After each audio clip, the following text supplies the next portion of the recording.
Hello everyone. In the recent past, we have seen that there has been a lot of debates and discussion around the right approach, pedagogy, and methodology of teaching of English at the secondary level. Today, we are going to look at the various hypotheses that led to one of the two famous approaches in the teaching of English at the secondary level. The first hypothesis is called input hypothesis, given by Gresham in 1985. As per this theory or hypothesis, natural second language learners often go through a period called silent period, where they listen but do not respond. Their response is usually in terms of yes or no, or in terms of signs, or even in their mother tongue, but they are not able to produce language in the target language. Nonetheless, this particular phase actually contribute in the process of language acquisition because it work as the basis for their own production of the language or as the foundation for development of the language. The second hypothesis is called interaction hypothesis, given by Long in 1996. Basing the research on input hypothesis, interaction hypothesis says that input is essential but not sufficient. Learners need to interact, and these interactions provide them an opportunity for negotiating the meanings, request for clarification, and comprehension checks. Therefore, it completely highlights the feedback.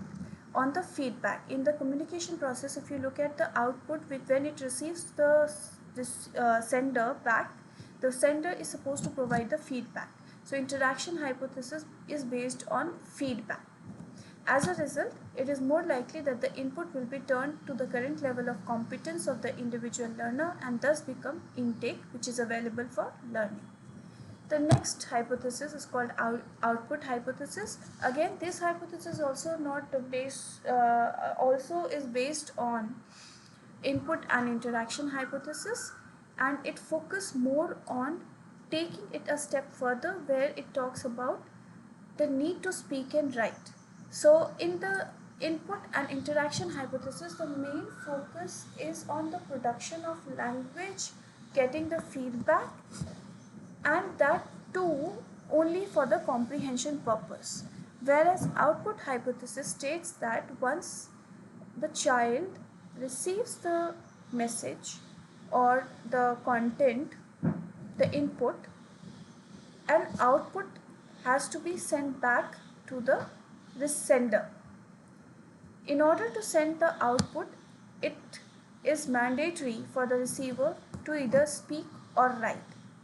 When the receiver speaks or writes, he pays not explicitly but implicitly. He has to pay attention to the grammar, aspects of the grammar, which might not be the case when it comes to comprehension purposes. Thus, make them notice the gaps in their own knowledge. Moving on, the fourth hypothesis is called scaffolding hypothesis, given by Vygotsky in 1978.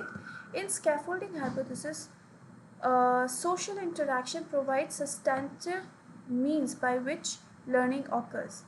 A child may learn a language through interaction, through output, through input, but in order to reach the zone of proximal development, the child has to undergo scaffolding, that is, social interactions. Moving on, after reading these four hypotheses, we come to the two approaches popularly used across the schools in India. The first approach is called form-based approach. This approach works on the model of 3P. Present an example, make them practice the example, and then let them produce a piece based on what you have presented, based on what has been presented and what they have practiced. The second is called where they consider in the form based that whatever input is provided, let's say we are given an example, the example is completely absorbed by the children or the learner, and the input is equated with the intake. The third point is language learning is always a conscious process all the time. So in the form-based teaching or learning, it is always considered that language learning is a conscious process. It doesn't happen unconsciously. Fourth point is it involves specification of sequence of language items and practice as discrete items, that any aspect let's say there are 4 skills in language learning. Form-based language learning approach any skill as a discrete unit, it as a separate unit, not in conjunction with all the 4 units, but as a separate discrete unit, and therefore exercises are organized or are made in such a way that it only focus at a time on one skill. Fifth point is outcome or output doesn't lead to interaction or exchange. In form-based approach, the outcome or the output doesn't lead to an interaction. It ends with the output. The more focus in the form-based is on comprehension, is on memorization than comprehension. Moving on is the second approach, which is called process-based approach or task-based approach. In this approach, we use language in natural situation and context.